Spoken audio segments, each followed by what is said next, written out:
নীল, তুমি আমার সাথে এই জঘন্য কাজটা করতে পারলে? তুমি বললে তোমার অফিসের ফাইলে সাক্ষী লাগবে, আর আমি তোমাকে বিশ্বাস করে সই করে দিলাম।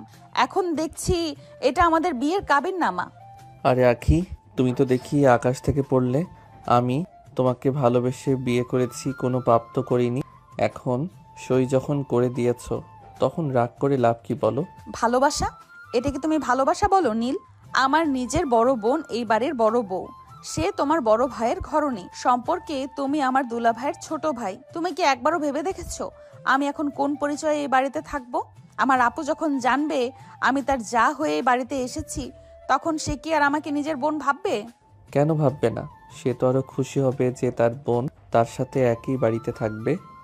আর শোনো আখি, এই নীল চৌধুরী কোনোদিন হাঁটতে শেখেনি। তোমাকে আমি শুরু থেকেই পছন্দ করতাম, কিন্তু তুমি পাত্তাই দিতে না, তাই একটু বুদ্ধি খাটিয়ে কাজটা সেরে ফেললাম। তোমার এই নোংরা বুদ্ধির উপর আমি থুতু ফেলি। তুমি আমার সরলতার সুযোগ নিয়েছো। আমি এই বিয়ে মানি না নীল। আমি এক্ষুনি নিচে যাব, আর সবাইকে চিৎকার করে বলবো যে আমাকে ঠকিয়ে সই নিয়েছো।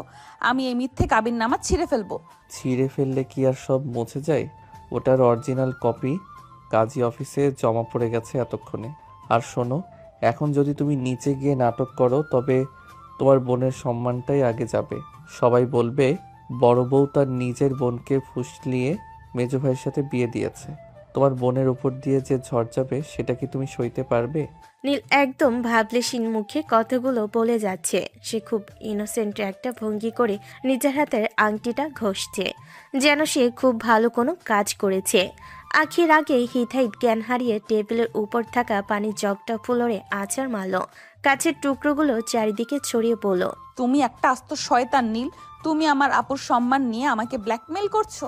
তুমি জানো তুমি আমার জীবনটা কতটা কঠিন করে দিলে।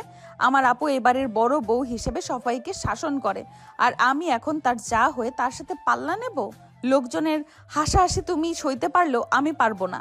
আরে ধুর, তুমি কেন হাসাহাসি নিয়ে ভাবছো? তুমি তো এখন এই বাড়ির মেজো বউ হতে যাচ্ছ। আর আমি তোমাকে কথা দিচ্ছি আখি, এই বাড়ির চাবি তোমার হাতেই থাকবে। তোমার বড় বোন বড় হতে পারে, কিন্তু তুমি হবে এই বাড়ির আসল পাওয়ারফুল পার্সন। সিনিয়র বউ বলতে যা বোঝায়, তুমি ঠিক তাই হবে। আমি তোমাকে সেই সম্মানেই রাখবো। আমার তোমার দেওয়া সম্মানের দরকার নেই নীল। তুমি আমার বিশ্বাস ভেঙেছো। যে মানুষটা বিয়ের আগে এত বড় প্রতারণা করতে পারে, তার সাথে সংসার করার কথা ভাবলেও আমার দম বন্ধ হয়ে আসে। আমি তোমাকে ঘৃণা করি। ঘৃণা করো আর যাই করো, এখন থেকে আমি তোমার সব। আর শোনো, নিচে যাওয়ার জন্য তৈরি হয়ে নাও। তোমার আপু, মানে আমাদের বড় ভাবি নিশ্চয়ই ফুল নিয়ে অপেক্ষা করছে তার নতুন যাকে বরণ করতে। তাকে গিয়ে আবার বলে দিও না যে তুমি নিজের ইচ্ছায় সই করনি, তাহলে কিন্তু মেজো ভাইয়ের সাথে তোমার আপুর ঝামেলা লেগে যাবে। আমি তো চাই না আমার বড় ভাইয়ের সংসারে আগুন লাগুক, তাই না? নীল মুচকি হেসে আলমারি থেকে একটা লাল শাড়ি বের করলো। সে শাড়িটা নিয়ে আখির সামনে এসে দাঁড়ালো। আখি ঘৃণায় মুখ ফিরিয়ে নিল। নীলের এই শান্ত কিন্তু জেদি মনোভাব আখিকে ভেতর থেকে ভেঙে দিচ্ছে। সে বুঝতে পারছে সে এক বিশাল চক্রব্যূহে ফেসে গেছে। তুমি কি ভেবেছো আমাকে এই ঘরে আটকে রেখে তুমি জয়ী হবে? তুমি আমার দেহ পাবে নীল, কিন্তু আমার মন কোনোদিন পাবে না। আমি এই বাড়িতে তোমার জন্য প্রতিটা মুহূর্ত যন্ত্রণাদায়ক করে তুলবো। দেখা যাবে জান। আপাতত এই শাড়িটা পরে নাও। বড় ভাবির সামনে ছোট বোন যখন সেজে গুজে যাবে, তখন দেখার মতো একটা দৃশ্য হবে। মেজো বউ হিসেবে তোমার অভিষেকটা কিন্তু রাজকীয় হওয়া চাই। আমি বাইরে তোমার জন্য অপেক্ষা করছি। 10 মিনিটের মধ্যে তৈরি হয়ে নাও। নীল ঘর থেকে বেরিয়ে যাওয়ার সময় দরজাটা বাইরে থেকে লক করে দিয়ে গেল। আখি একা রুমে দাঁড়িয়ে কাঁপছে। তার মনে হচ্ছে জানালার পর্দাগুলো তাকে দেখে হাসছে। তার নিজের বোন এখন তার প্রতিপক্ষ হতে চলেছে, এই ভেবে সে ডুকরে কেঁদে উঠল। কিন্তু নীলের উপর প্রতিশোধ নেওয়ার নেশা তার ভেতরে দাউ দাউ করে জ্বলতে শুরু করেছে। নীল, তুমি কি পাগল হয়ে গেছো? তুমি জানো তুমি কি অগ্নিকাণ্ড ঘটাতে যাচ্ছ? তুমি আমার চেয়ে বয়সে ছোট হয়েও এত বড় একটা কাজ করলে। লোকে জানলে আমাদের দুইজনকে এই বাড়ি থেকে ঘাড় ধরে বের করে দিবে। আমার বাবা এই লজ্জা সইতে পারবে না। তুমি এখনো সময় আছে, এসব ভণ্ডামি থামাও। বয়স নিয়ে তুমি এত চিন্তা করো কেন আখি? ওটা তো স্রেফ একটা সংখ্যা। আমি তোমাকে ভালোবাসি, আর তোমাকে পাওয়ার জন্য আমি সব করতে পারি। এখন চুপচাপ শাড়িটা পরে নাও তো। আমি নিচে নামছি।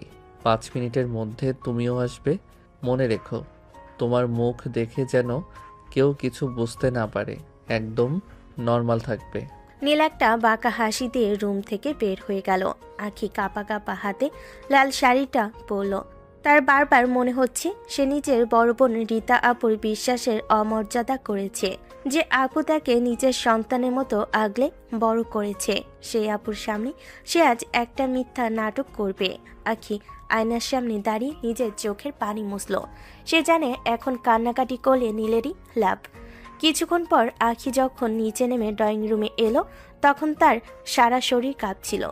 দেখলো সেখানে রীতা আপু, আকাশ ভাইয়া আর বাড়ির আরো কয়েকজন মুরব্বী বসে চা খাচ্ছে। নীল সোফায় বসে খুব আয়েশ করে গল্প করছে। আখিকে দেখে সবাই একসাথে চুপ হয়ে গেল। রীতা আপু অবাক হয়ে আখির দিকে তাকিয়ে আছে। কি রে আখি, তুই এই অসময়ে এত সাজগোজ করলি কেন? আর এই লাল শাড়ি বা পরলি কেন? তুই তো দিনের বেলা সচরাচর শাড়ি পরিস না। কোনো ব্যাপার আছে নাকি? আপু আসলে আমি আরে রীতা ভাবি, আপনি তো আপনার বোনকে চেনেনই না। আখি সকাল থেকে আমাকে জ্বালিয়ে মারছে। ও নাকি আজ লাল শাড়ি পরবে আর আমাকে নিয়ে বাইরে ঘুরতে যাবে। ওর জেদের কাছে আমি আর টিকতে পারলাম না। দেখুন না, শাড়িটা পরে ও কেমন পুতুলের মতো সেজে দাঁড়িয়ে আছে। তাই নাকি? আখি তো বেশ শৌখিন হয়ে উঠছে দেখছি। নীল, ও যখন শখ করেছে তখন ওকে ভালো কোনো জায়গায় নিয়ে যা। আর শোনো আখি, নীল ছোট হতে পারে কিন্তু ও তোকে খুব যত্ন করে আগলে রাখবে। যা, তোরা ঘুরে আয়। আকি অবাক হয়ে নীলের দিকে তাকিয়ে রইল। এই ছেলেটা এত সহজে মিথ্যা বলছে যে বাড়ির কারোর মনে বিন্দুমাত্র সন্দেহ হচ্ছে না। অথচ আখির বুকটা ফেটে যাচ্ছে চিৎকার করে বলতে যে নীল ওকে ধোকা দিয়ে বিয়ে করেছে। কিন্তু আকাশ ভাইয়া আর রীতা আপুর হাসি মুখ দেখে সে কিছুই বলতে পারল না। ঠিক আছে নীল, ওকে নিয়ে যা, কিন্তু বেশি দেরি করিস না। আখি, আমু ফোন করেছিল, বলেছে আজ বিকালে তোকে বাসায় দিয়ে আসবো। ও কি আজ আমাদের সাথে থাকবে নাকি ওর বাসায় যাবে? ভাবি, আখির মনটা একটু খারাপ। ও বলছিল আম্মু আব্বুর কথা মনে পড়ছে, তাই ও ভাবলো আজকে সারা দিন আমার সাথে ঘুরে মনটা ভালো করে সরাসরি নিজের বাসায় চলে যাবে। আমি ওকে রাতের বেলা ড্রপ করে দিয়ে আসবো। আপনি একদম চিন্তা করবেন না। নীল, তুমি এত বড় মিথ্যাবাদী? তুমি সবাইকে এইভাবে ঠকাচ্ছ? আরে আখি, তুমি কেন টেনশন করছো? চলো এখন। রীতা ভাবি, আমরা আসছি তাহলে। আকাশ ভাইয়া, আপনি ভাবিকে একটু সময় দিন, আমি আখিকে সামলে নিচ্ছি। নীল খুব স্বাভাবিকভাবে উঠে দাঁড়িয়ে আখির হাতটা ধরল। সবার সামনে সে খুব কেয়ারিং হওয়ার ভান করলো। রীতার আকাশ তাদের এই ভাব দেখে বেশ খুশি হলেন। তারা ভাবতেও পারছেন না যে তাদের চোখের সামনে এত বড় একটা ঘটনা ঘটে গেছে। নীল আখিকে নিয়ে গাড়ির দিকে এগিয়ে গেল। গাড়িতে উঠে নীল যখন দরজাটা লক করে দিল, তখন আখির ধৈর্যের বাঁধ ভেঙে গেল। সে বুঝতে পারছে সে এখন পুরোপুরি নীলের কবজায়। নীল গাড়ি স্টার্ট দিয়ে মুচকি হাসল। নীল, তুমি রীতা আপুর সামনে ওভাবে মিথ্যা বললে কেন? তুমি কেন বললে আমি শাড়ি পরার আবদার করেছি? তুমি আমাদের বিয়ের কথা কেন লুকালে? তুমি কি আমাকে তোমার হাতের পুতুল মনে করো? শোনো আখি, আমি যদি এখন বিয়ের কথা বলতাম তবে কি তোমার আপু তোমাকে আমার সাথে এভাবে একা আসতে দিত? দিত না। এখন দেখো, সবাই জানে আমরা জাস্ট ঘুরতে বের হয়েছি, অথচ আমরা এখন আমাদের বাসর রাতে যাচ্ছি। সবকিছু আমি আগে থেকেই গুছিয়ে রেখেছি। বাসর রাত মানে কি? তুমি আমাকে কোথায় নিয়ে যাচ্ছ নীল? গাড়ি থামাও, আমি বলছি গাড়ি থামাও। জেদ করো না আখি, আমি তোমাকে বলেছি না তোমাকে এই বাড়ির সিনিয়র বউ বানিয়ে ছাড়বো। আজকে শুধু এক রাত আমার সাথে কাটাও, তারপর দেখবে কাল সকালে যখন আমরা একসাথে এই বাড়িতে ফিরে আসব তখন কারোর কিছু বলার ক্ষমতা থাকবে না। বয়স দিয়ে কি হয়, বুদ্ধি যার বড় সেই আসল নেতা। নীল দ্রুত গতিতে গাড়ি চালাতে লাগলো। আখি গাড়ির জানালার বাইরে তাকিয়ে দেখলো তার পরিচিত রাস্তাগুলো পেছনে পড়ে যাচ্ছে। নীল তাকে এক নির্জন জায়গার দিকে নিয়ে যাচ্ছে। আখি বুঝতে পারছে সে এক বিশাল বিপদে পড়েছে, কিন্তু তার পালানোর কোনো রাস্তা নেই। তার ভেতরটা ভয়ে শুকিয়ে যাচ্ছে, কারণ সে জানে আজ রাতটা তার জীবনের সব হিসাব নিকাশ বদলে দেবে। নীল গাড়িটা শহর থেকে অনেকটা দূরে একটা নির্জন বাগান বাড়ির সামনে এনে থামলো। চারিদিকে বড় বড় গাছ আর মাঝখানে এই দোতলা বাড়িটা। সন্ধ্যা হয়ে আসছে। চারিদিকে অন্ধকার আখির মনের ভয়টাকে আরো বাড়িয়ে দিচ্ছে। নীল গাড়ি থেকে নেমে আখির দিকে দরজাটা খুলে দিল। নামো আখি, আজকে রাতটা আমরা এই সুন্দর নিরিবিলি পরিবেশে কাটাবো। কেউ আমাদের বিরক্ত করার নেই। নীল, আমি এখান থেকে এক কদমও নড়বো না। তুমি আমাকে এখানে কেন নিয়ে এসেছো? আমি এক্ষুনি বাড়ি ফিরে যেতে চাই। রীতা আপু আমাকে না দেখলে পাগল হয়ে যাবে। আকাশ ভাইয়াকে তুমি কি জবাব দেবে? রীতা ভাবি আর আকাশ ভাইয়া জানে তুমি তোমার নিজের বাসায় চলে গেছো, তাই তারা আজ রাতে তোমাকে খুঁজবে না। এখন ভালোই ভালোই ভেতরে চলো, নইলে কিন্তু আমাকে অন্য পথ বেছে নিতে হবে। আখি বুঝতে পারলো নীল খুব বড় একটা প্ল্যান করে এখানে এসেছে। নীল জোর করে আখির হাত ধরে হিড় করে টেনে বাড়ির ভিতর নিয়ে গেল। ভেতরে যেতে দেখলো পুরো ঘরটা ফুলের মালা আর মোমবাতি দিয়ে সাজানো, ঠিক যেমন একটা বাসর ঘর সাজানো হয়। দৃশ্যটা দেখে আখির কলিজা শুকিয়ে গেল। তুমি কি ভেবেছো নীল, এই সব সাজিয়ে আমাকে ভরিয়ে তুমি তোমার মতলব হাসিল করবে?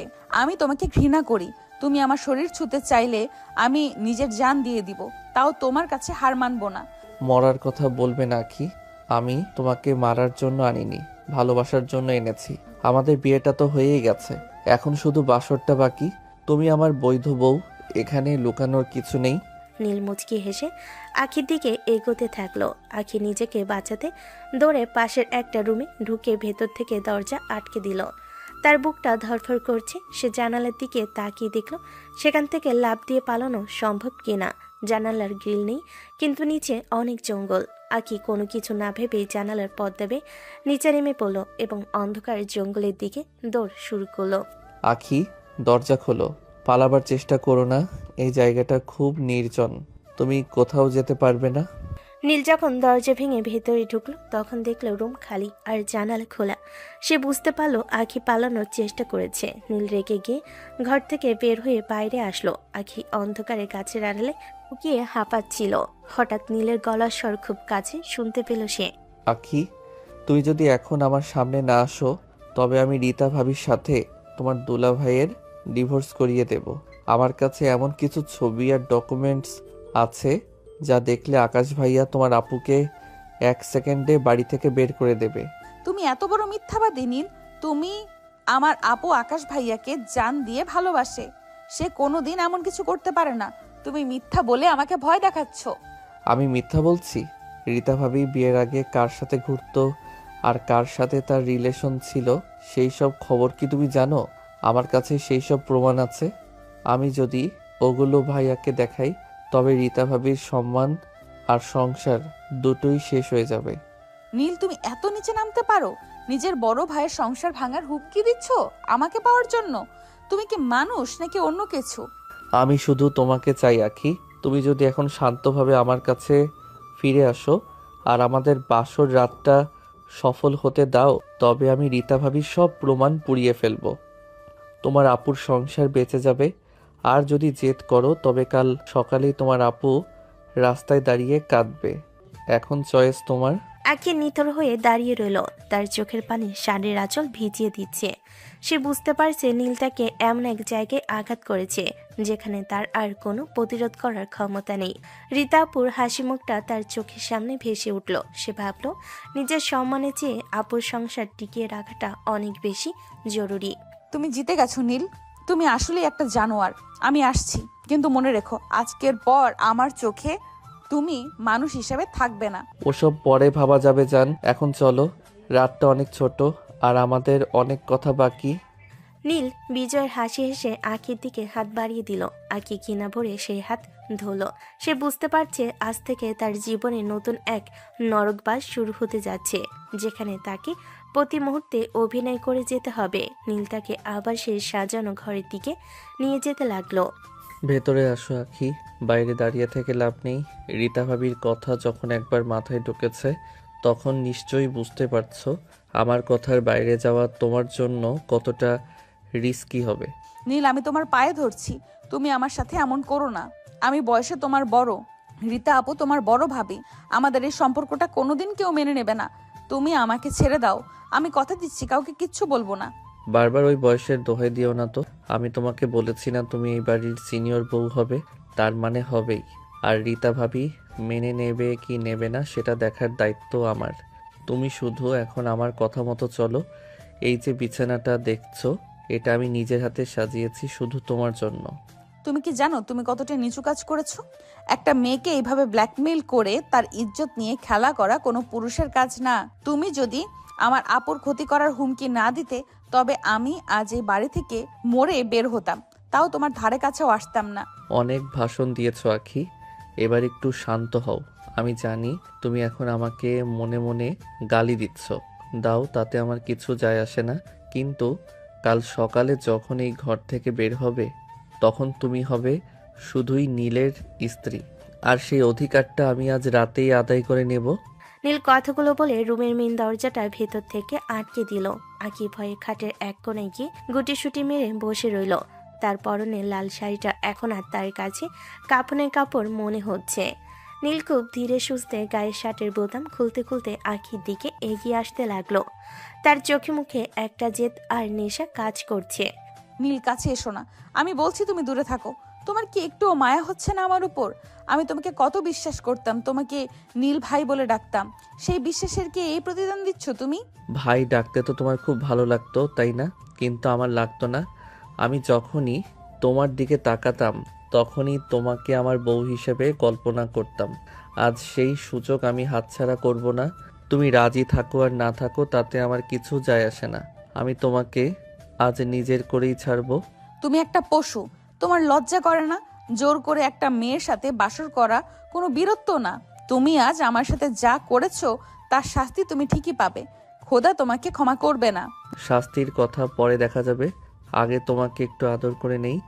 অনেক দিন ধরে এই দিনটার জন্য অপেক্ষা করেছি। রীতা ভাবি তো এই বাড়িতে রাজত্ব করছে অনেক দিন, এবার তোমার রাজত্ব শুরু হবে, কিন্তু তার আগে তোমাকে আমার রানী হতে হবে। নীল হঠাৎ করে আঁখির হাত ধরে নিজের দিকে টেনে নিল। আঁখি ছিটকে গিয়ে নীলের গায়ের উপর পড়ল। সে ধস্তাধস্তি করে নীলকে সরিয়ে দেওয়ার চেষ্টা করলো, কিন্তু নীলের গায়ের শক্তির কাছে সে একদমই অসহায়। নীল এক ঝটকায় আঁখিকে বিছানায় শুইয়ে দিল। আঁখি চিৎকার করার চেষ্টা করলে নীল তার মুখ হাত দিয়ে চেপে ধরল।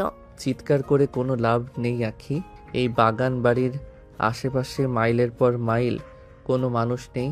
তোমার চিৎকার শোনার মতো কেউ নেই এখানে।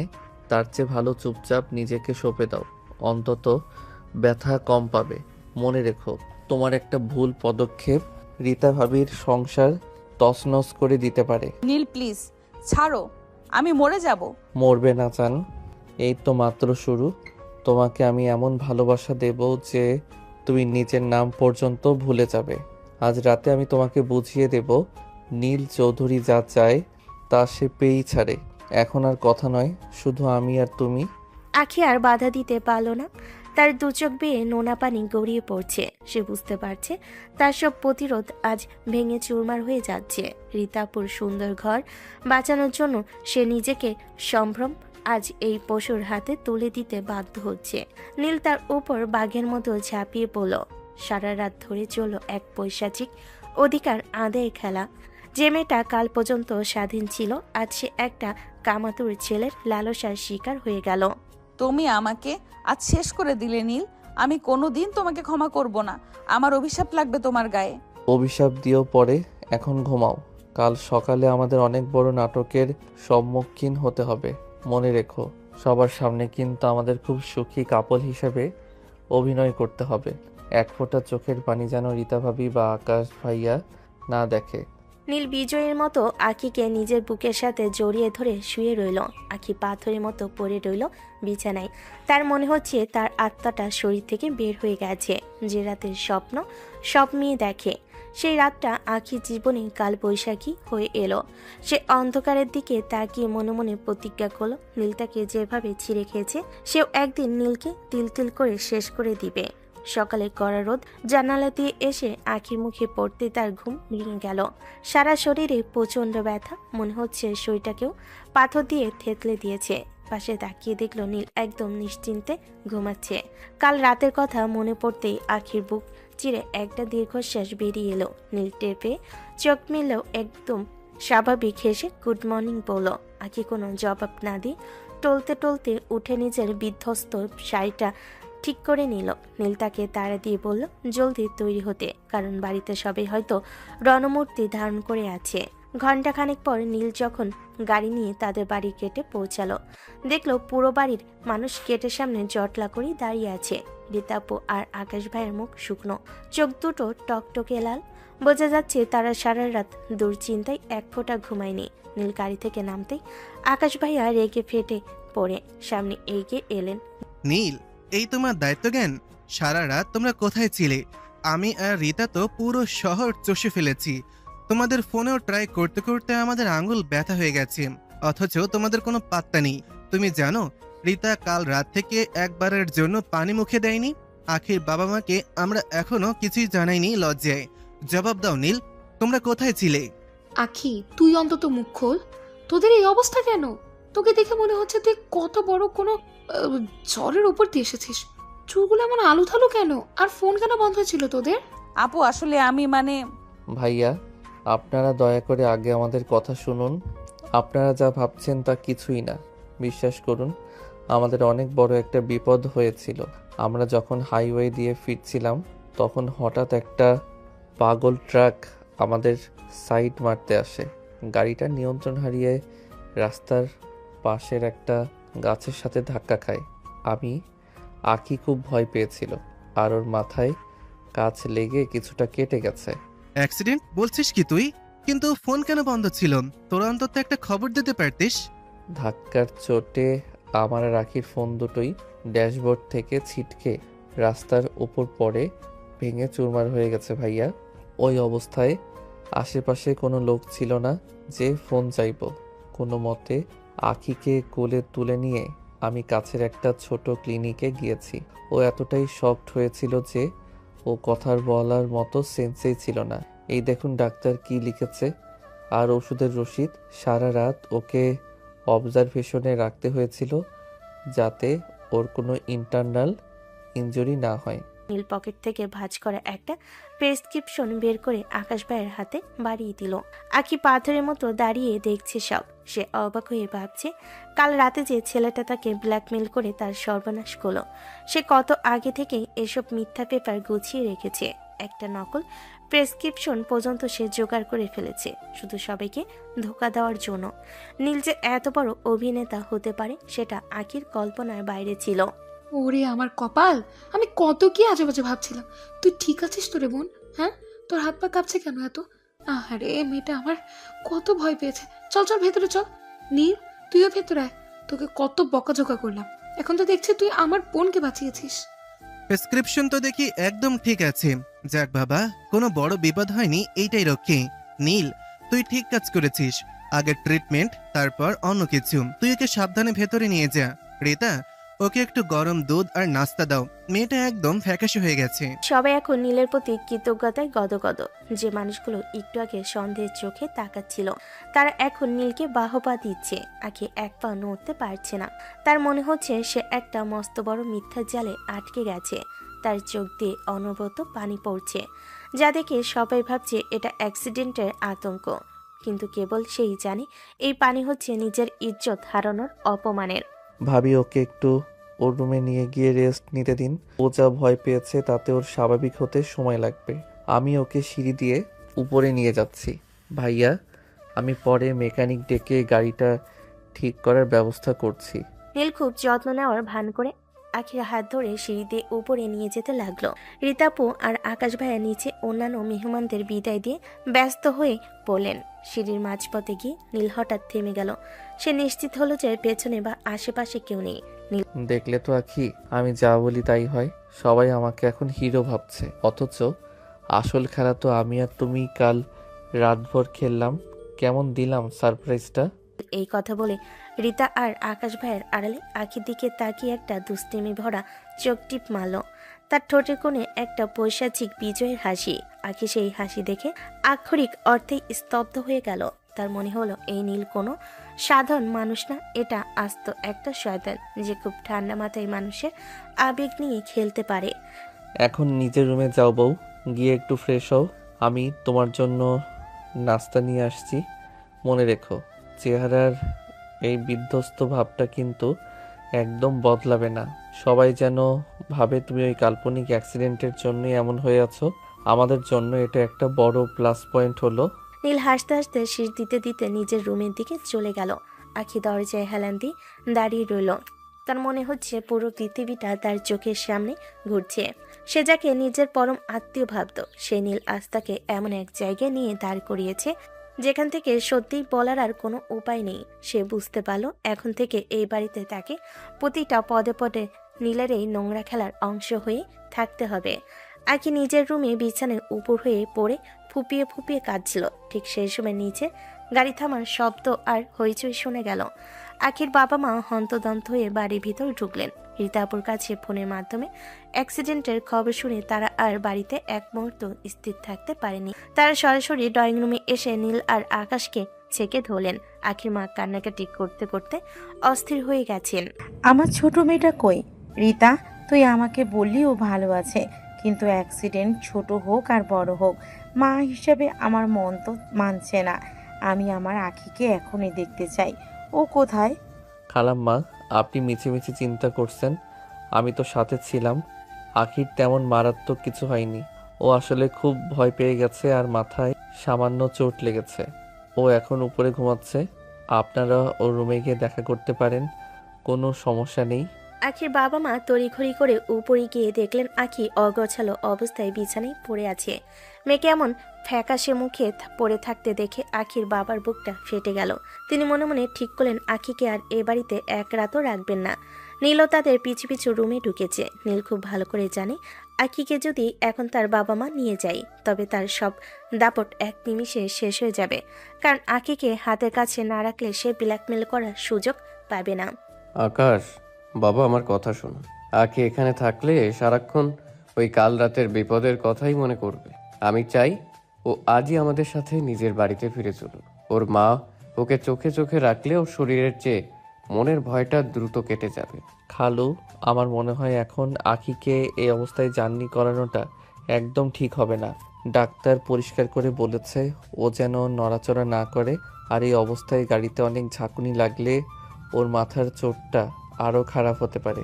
রীতা ভাবি তো নিজের বোন, সে এখানে আছেই যত্ন করার জন্য। আপনারা মিছিমিছি টেনশন করছেন। রীতা ভাবি থাকতে ওর কোনো অভাব হবে না। আমি নিজে ওর সব দেখাশোনা করছি। বাবা, নীল যা বলছে তা ঠিক না। আমি এখন একদম সুস্থ অনুভব করছি। আমি এই ঘরে আর এক মুহূর্তও থাকতে পারছি না। আমার খুব দম বন্ধ লাগছে এখানে। তোমরা প্লিজ আমাকে নিজের বাড়িতে নিয়ে চলো। আমি আম্মুর কাছে থাকতে চাই। নীল শুধু শুধু ভয় দেখাচ্ছে। আখি, তুমি শরীরের অবস্থা বুঝতে পারছো না। তুমি এখন অনেক দুর্বল। বেশি জেদ করো না। রীতা ভাবি, আপনি তো বললেন ওর মাথায় বারবার ড্রেসিং করা দরকার। বাইরে ধুলোবালি লাগলে ইনফেকশন হয়ে যেতে পারে। খালু, বিশ্বাস করেন আমি থাকতে ওর কোনো অযত্ন হবে না।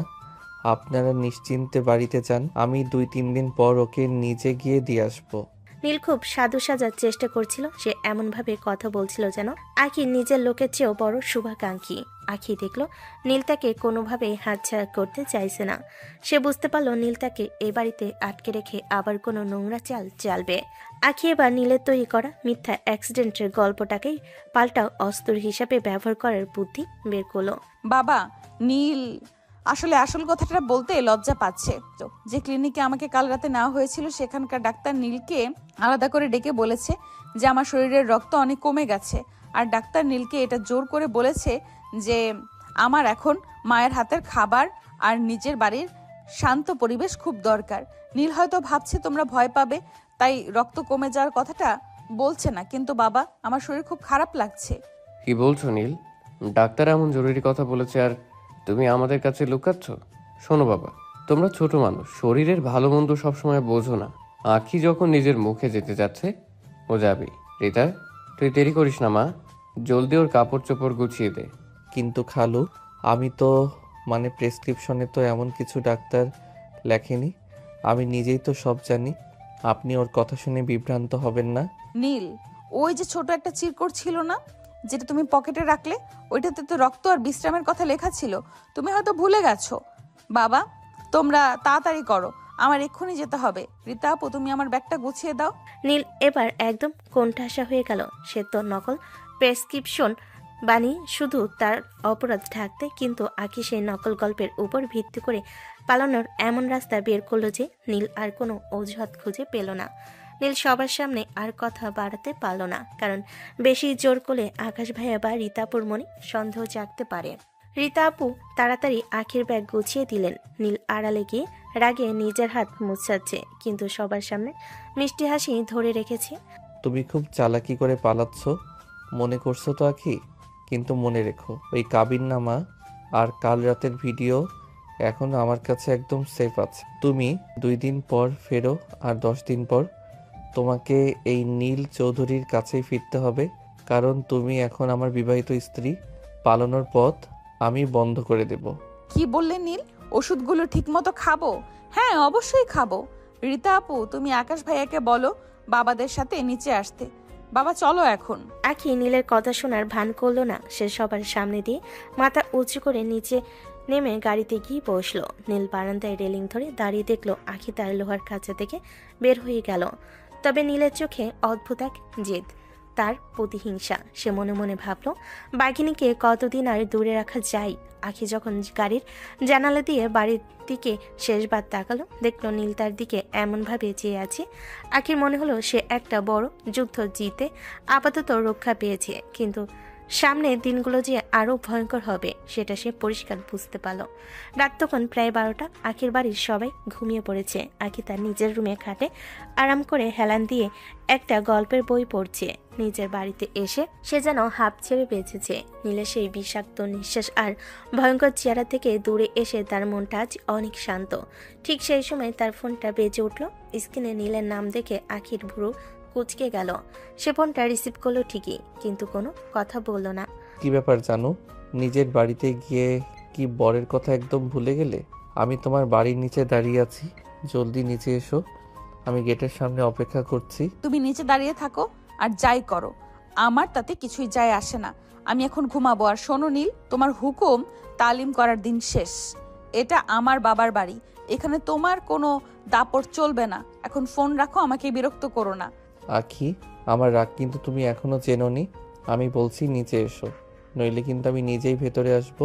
তখন পরিস্থিতি সামলানো তোমার জন্য কঠিন হয়ে যাবে। যা পারো করো, আমি বাইরে আসবো না মানে আসবো না। তোমার সাথে কথা বলতেও আমার ঘেন্না লাগছে। Good night. আখি ফোনটা কেটে সুইচ অফ করে দিল। সে ভাবলো নীল হয়তো কিছুক্ষণ দাঁড়িয়ে থেকে রাগ করে চলে যাবে। সে আবার আয়েশ করে বই পড়ে মন দিল। এদিকে নিচে দাঁড়িয়ে থাকা নীলের চোখ মুখ রাগে লাল হয়ে গেছে। আখির এই অবহেলা সে মেনে নিতে পারছে না। সে মনে মনে ভাবলো আখি এখনো জানে না নীল চৌধুরী যা চাই তা ছিনিয়ে নিতেও জানে। নীল দেখলো আখি রুমের বেলকনিটা খুব একটা উঁচুতে নয়। সে বুদ্ধি খাটিয়ে পাইপ বেয়ে খুব সাবধানে বেলকনিতে উঠে পড়ল। বেলকনির স্লাইডিং ডোরটা আধো খোলা ছিল। নীল পা টিপে টিপে রুমের ভেতর ঢুকলো। সে দেখলো আখি কোনো চিন্তা ছাড়াই খুব মনোযোগ দিয়ে বই পড়ছে। তাকে উপেক্ষা করে সে শান্তিতে বই পড়ছে দেখে নীলের রাগ 7 আসমানে উঠে গেল। সে নিঃশব্দে আখির একদম পেছনে গিয়ে দাঁড়ালো।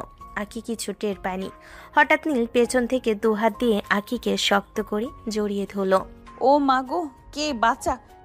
আখি চিৎকার করে বাড়ির লোকজনকে জাগানোর চেষ্টা করার আগে নীল তাকে কোনো সুযোগ দিল না। এক ঝটকায় আখিকে নিজের দিকে ঘুরিয়ে নিয়ে তার ঠোঁট নিজের ঠোঁট দিয়ে চেপে ধরল। আখির চিৎকারের শব্দ নীলের মুখের ভেতরই হারিয়ে গেল। নীল খুব শক্তভাবে তাকে জাপটে ধরে আছে, যাতে সে নড়তে না পারে। আখি ভয়ে আর আতঙ্কে চোখ দুটো শক্ত করে বন্ধ করে ফেলল। তার সারা শরীর থরথর করে কাঁপছে। বেশ কিছুক্ষণ পর নীল যখন তাকে ছেড়ে দিল, আখি হাঁপাচ্ছে। সে ধীর স্থিরভাবে কাঁপা কাঁপা চোখে সামনে তাকালো। দেখলো অন্ধকার রুমে চাঁদের আলোতে নীলের সেই পরিচিত চতুর আর ভয়ঙ্কর হাসি। নীল খুব সাবলীলভাবে আখির কানের কাছে মুখ নিয়ে এলো। কি বলেছিলে?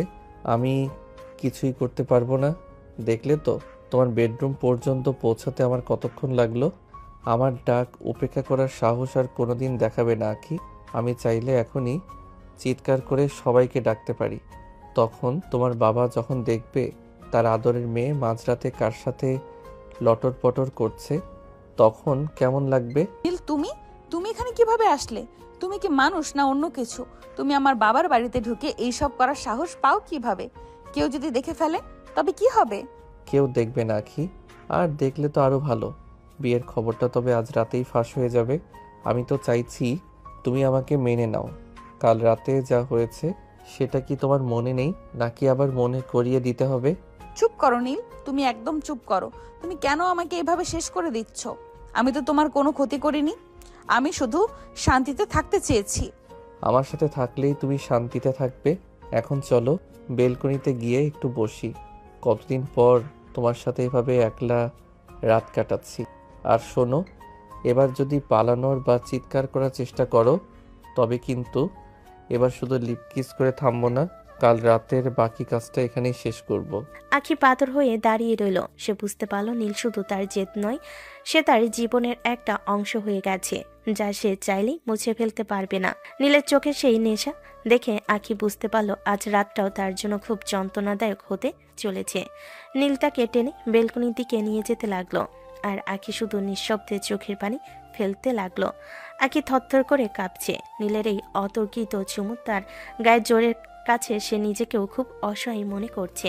আখির চোখের কোণ দিয়ে পানি গড়িয়ে পড়ছে। সে ভাবছে গতকাল রাতের মতো আজও হয়তো নীল তার উপর পৈশাচিক কোনো অত্যাচার চালাবে। আখি ভয়ে চোখ দুটো শক্ত করে বন্ধ করে রেখেছে। সে নীলের নিঃশ্বাসের শব্দ নিজের কানের কাছে খুব স্পষ্ট শুনতে পাচ্ছে। নীল তার ঠোঁট সরিয়ে নিয়ে আখির কানের কাছে মুখটা নিয়ে এলো। আখি, চোখ খোলো। আমি তোমাকে ভয় দেখাতে আসিনি। আর কতক্ষণ চোখ বন্ধ করে থাকবে? আমাকে কি তোমার কাছে এখন জমের মতো মনে হচ্ছে? তুমি তো জমের চেয়েও খারাপ নীল। তুমি কেন আমাকে এইভাবে বারবার হেনস্থা করছো? কাল রাতে যা করেছো সেটা কি যথেষ্ট ছিল না? এখন আমার বাবার বাড়িতে এসেও তুমি আমাকে শান্তিতে থাকতে দেবে না। তুমি আমাকে কি করতে চাও নীল? মেরে ফেলো আমাকে, একেবারে শেষ করে দাও। আহা আখি, সবসময় এত মারদাঙ্গার কথা বলো কেন? আমি কি বলেছি যে আজ আমি তোমাকে কষ্ট দেব? চলো আমার সাথে। কোনো কথা বলবে না, শুধু চুপচাপ আমার সাথে বেলকনিতে এসো। নীল আখির হাতটা খুব নরম করে ধরল। কাল রাতের সেই রুক্ষতা নীলের মধ্যে এখনই। সে খুব যত্ন করে আখির চোখের পানি মুছিয়ে দিল। আখি অবাক হয়ে নীলের দিকে তাকিয়ে আছে। নীল আখির চোখের ওপর নিজের হাত দিয়ে আড়াল করলো। সে আখিকে নিয়ে বেলকনির একদম রেলিং এর কাছে দাঁড় করালো। আখি বুঝতে পারছে না নীল আসলে কি করতে চাইছে। আখি, এবার আমি হাত সরাবো, তুমি নিচের বাগানের দিকে তাকাবে, কিন্তু খবরদার কোনো চিৎকার করবে না। শুধু দেখো আমি তোমার জন্য কি করেছি। নীল আস্তে করে আখির চোখের ওপর থেকে হাতটা সরিয়ে নিল। আখি নিচের দিকে তাকাতে তার নিঃশ্বাস বন্ধ হয়ে এলো। তাদের বাড়ির পেছনের বাগানের মাঝখানে ঘাসের উপর অসংখ্য মোমবাতি জ্বলছে। সেই মোমবাতিগুলো দিয়ে বড় করে একটা ল্যাপ শেপ তৈরি করা হয়েছে। আর সেই ল্যাপ শেপের মাঝখানে ছোট্ট একটা প্রদীপ দিয়ে লেখা আছে হ্যাপি বার্থডে। যেন আখি একদম স্তব্ধ হয়ে গেল। সে ভুলে গিয়েছিল যে আজ রাত 12টার পর তার জন্মদিন শুরু হয়েছে। নীল, এগুলো তুমি তুমি করেছো? মানে কখন? তুমি যখন ওপরে আরাম করে বই পড়ছিলে তখন আমি নিচে এই আয়োজন করছিলাম। কি ভেবেছিলে নীল চৌধুরী কি শুধু জোর খাটানোই জানে? তুমি কি আমাকে এতটাই পাষাণ মনে করো যে সব সময় তোমার উপর অত্যাচার করব? আখি, তুমি কেন আমার ভালোবাসাটা বুঝতে চাও না? আমি তোমাকে অনেক ভালোবাসি, তোমাকে ছাড়া আমি বাঁচবো না। এই সহজ কথাটা তোমার কেন মাথায় ঢোকে না? নীল, এই পাগলামিকে তুমি ভালোবাসা বলছো? তুমি আমার আপুর দেবর, তুমি সম্পর্কে আমার ছোট ভাইয়ের মতো ছিলে। এই ভালোবাসার সমাজ কোনো দিন মেনে নেবে না। তুমি আমাকে ধোকা দিয়ে বিয়ে করেছো, আমাকে ব্ল্যাকমেল করেছো। এটাকে ভালোবাসা বলে না নীল, এটা তোমার জেদ, তোমার অবসেশন। অবসেশন? এটাকে তোমার কাছে অবসেশন মনে হচ্ছে? বেশ, অবসেশনই সই। তোমার কাছে যা মনে হয় তুমি তাই বলতে পারো, কিন্তু আমার কাছে এটা ভালোবাসা। আমি তোমাকে ভালোবাসি, তুমি আমার ছিলে, আমার আছো এবং সারা জীবন আমারই থাকবে। আমার সম্পত্তিতে অন্য কেউ ভাগ বসাবে এটা নীল চৌধুরী বেঁচে থাকতে হতে দেবে না। আর সমাজের কথা বলছো, সমাজ আমাদের ভাত দেবে না কি? তুমি আমার বউ, এটাই শেষ কথা। হঠাৎ নীল আখিকে পাজা কোলা করে তুলে নিল। আখি চমকে গিয়ে নীলের গলা জড়িয়ে ধরল। নীল তাকে কোলে নিয়ে বেলকনি থেকে ঘরের ভেতর চলে এলো। আখি বারবার বলছে তাকে নামিয়ে দিতে, কিন্তু নীল শুনছে না। সে খুব সাবধানে আখিকে বিছানায় বসিয়ে দিয়ে আবার বেলকনিতে গেল। সেখান থেকে একটা সুন্দর করে মোড়ানো প্যাকেট নিয়ে এলো। আজ তোমার জন্মদিন আখি, আমি চাইনি দিনটা তুমি শুধু কান্নাকাটি করে কাটাও। এই দেখো তোমার জন্য কি এনেছি। নীল বক্সটা খুলো। ভেতরে একটা সাদা রঙের ভ্যানিলা কেক, যার উপর নীল ক্রিম দিয়ে লেখা হ্যাপি বার্থডে মাই লাইফ। আখি আবারও অবাক হলো। সে নীলের দিকে তাকিয়ে রইল কিছুক্ষণ। নীলের চোখে এখন এক অদ্ভুত মায়া। সে যেন সেই চেনা শয়তান নীল নয়, বরং খুব যত্নশীল কোনো প্রেমিক। কি হয়েছে? এভাবে স্ট্যাচু হয়ে দাঁড়িয়ে আছো কেন? আমার চেহারায় কি কিছু লেগে আছে? না, কিছু না। আমি শুধু ভাবছি তুমি আসলে কেমন মানুষ। এক এক সময় তোমার এক এক রূপ। কোনটা আসল নীল আর কোনটা নকল আমি বুঝতে পারছি না। আসল নীলকে চিনতে হলে তোমাকে আমার মন দিয়ে বিচার করতে হবে আখি, ভয় দিয়ে নয়। নাও, এখন কেকটা কাটো। রাত অনেক হচ্ছে, আমাদের হাতে সময় খুব কম। আখি কাপা কাপা হাতে কেকটা কাটলো।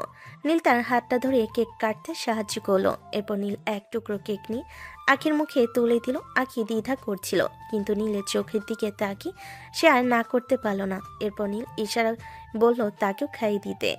আখি ছোট্ট এক টুকরো কেক নীলের মুখে পুড়ে দিল। এই মুহূর্তটা খুব শান্ত আর ইমোশনাল ছিল। দুজনের মধ্যে আর কোনো ঝগড়া নেই, শুধু একটা নিস্তব্ধ মায়া কাজ করছে। এবার আমার আসল গিফট দেওয়ার পালা। পা বাড়াও আখি। প্যাকেট থেকে একটা ছোট্ট ভেলভেট বক্স বের করলো। সেটা খুলতেই চাঁদের আলোয় চিকমিক করে উঠল এক জোড়া সোনার পায়েল। পায়েল দুটো ডিজাইন খুব সুন্দর, ছোট ছোট ঘুঙ্গুর লাগানো। নীল নিজেই মেঝেতে বসে পড়ল। সে আখির পাটা নিজের হাঁটুর উপর তুলে নিল। আখি বাধা দিতে চাইল, কিন্তু নীল খুব শক্তভাবে তার পা ধরে রাখলো। নড়াচড়া করবে না। এই পায়েলটা পরানোর জন্য আমি অনেক দিন ধরে অপেক্ষা করেছি। আমি চাই এই পায়েলের শব্দে আমাদের বাড়ি মুখরিত হোক। তুমি যেখানেই যাবে যেন এই শব্দে আমি বুঝতে পারি আমার আখি আমার আশেপাশেই আছে। নীল খুব যত্ন করে আখির পায়ে সোনার পায়েলটা পরিয়ে দিল। পায়ের ঘুঙ্গুরগুলো নাড়াচাড়াতে টুংটাং শব্দ করছে। আখি নিজের পায়ের দিকে তাকিয়ে রইল। তার কেমন যেন এক অদ্ভুত অনুভূতি হচ্ছে। সে নীলকে ঘৃণা করতে চেয়েও যেন পারছে না। নীলের এই যত্ন, এই ভালোবাসা তাকে দুর্বল করে দিচ্ছে। নীল আখির পায়ের পাতায় একটা আলতো চুমু খেল। আখি লজ্জায় আর সংকোচে পাটা সরিয়ে নিল। নীল অনেক রাত হয়েছে, এবার ঘুমাও। আমি চলে যাচ্ছি, কিন্তু মনে রেখো আখি, তুমি আমার বাড়ির সিনিয়র বউ। খুব জলদি আমি তোমাকে সবার সামনে নিজের করে ওই বাড়িতে নিয়ে যাব। রীতা ভাবি বা অন্য কারোর কথায় কান দেবে না। তুমি শুধু আমার। আখির কপালে একটা চুমু দিয়ে আবার বেলকনি দিয়ে পাইপ বেয়ে নিচে নেমে গেল। আখি বেলকনিতে দাঁড়িয়ে দেখলো নীল অন্ধকারে মিলিয়ে যাচ্ছে।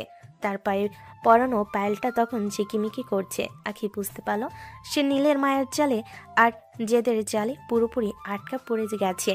এই বন্ধন থেকে মুক্তির পথ তার জানা নেই, আর হয়তো সে মুক্তি চায়ও না। নীল চলে যাওয়ার পর আখি অনেকক্ষণ বেলকনির মূর্তির মতো দাঁড়িয়ে রইল।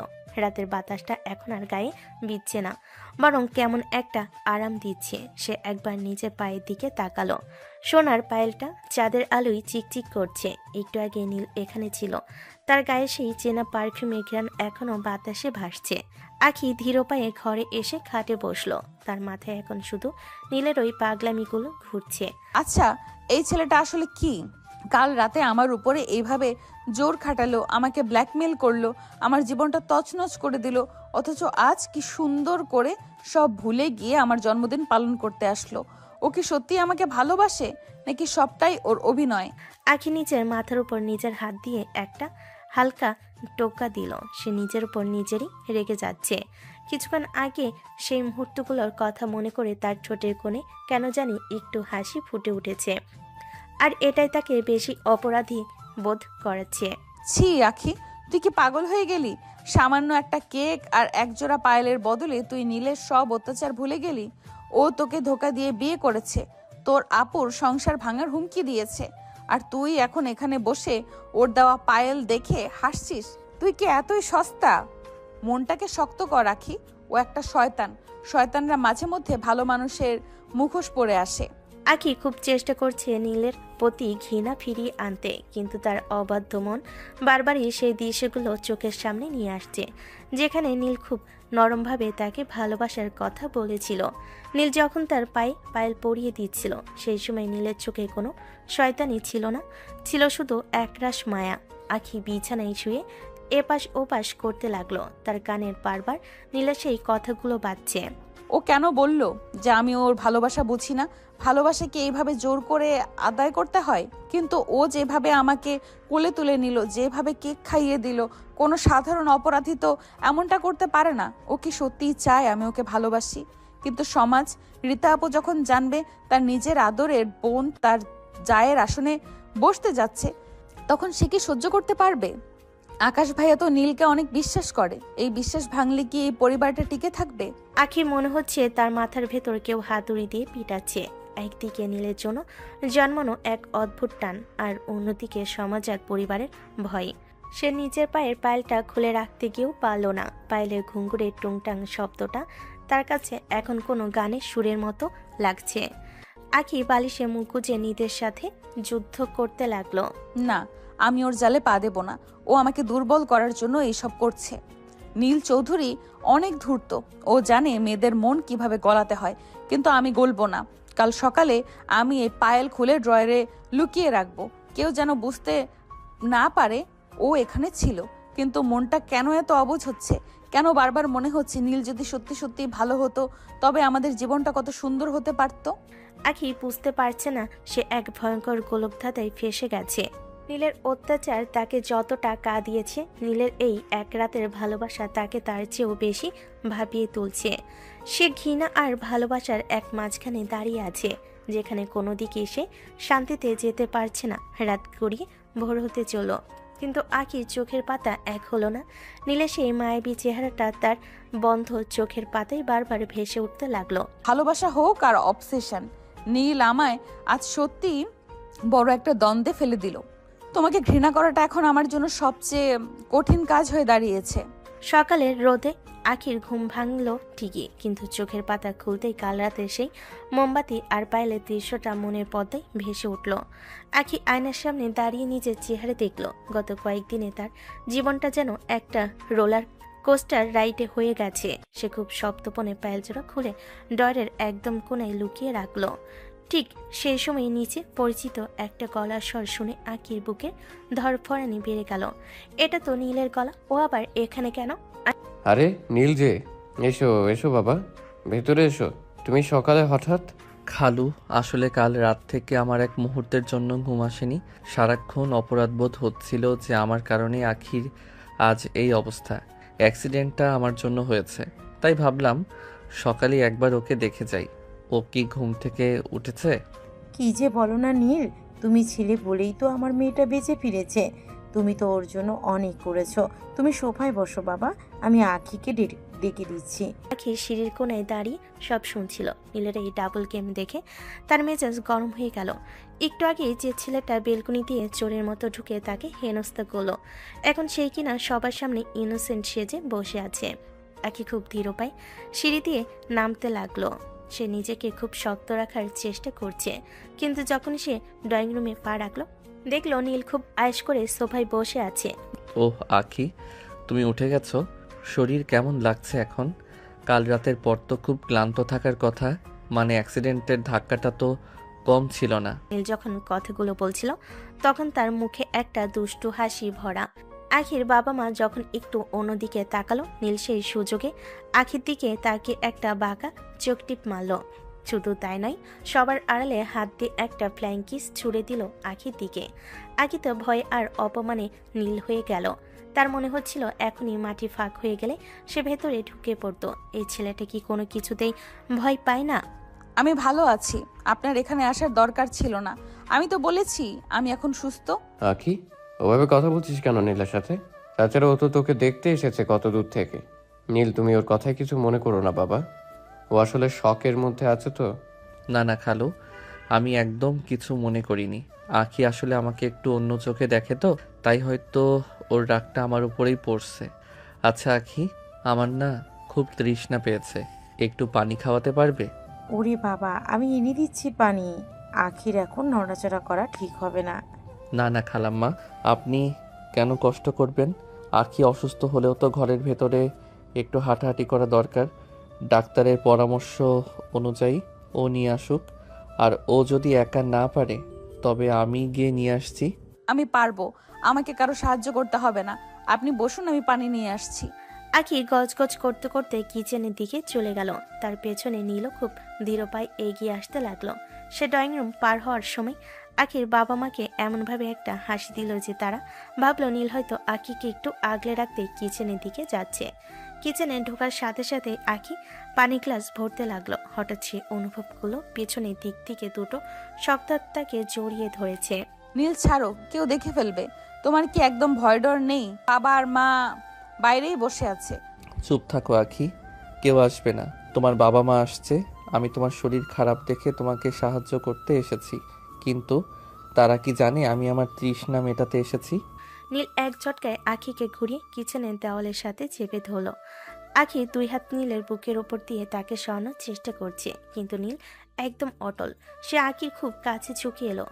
আখি ভয়ে চোখ বন্ধ করে ফেলল। ঠিক সেই মুহূর্তে নীল খুব শক্তভাবে আখির ঠোঁটে একটা গভীর কিস করলো।